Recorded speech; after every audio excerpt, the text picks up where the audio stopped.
கண்களை மூடி பக்தியோடு நாம் ஜெபிப்போம். இந்த நாட்களில் இறை அனுபவம் நம்முடைய அன்றாட வாழ்க்கையில் செயல்பட வேண்டும், செயலாற்ற வேண்டும் என சிந்தித்துக் கொண்டிருக்கிறோம்.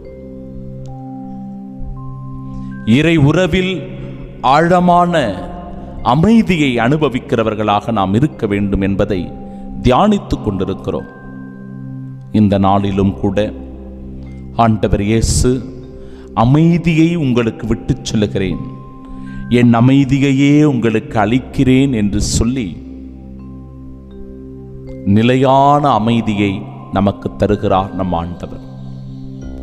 இந்த மனம் எதனால் சஞ்சலப்பட்டிருக்கிறது, என் மனம் எதனால் சோர்வுற்றிருக்கிறது, என் மனம் எதனால் குழப்பத்தில் இருக்கிறது என்பதை சிந்தித்து பார்த்து,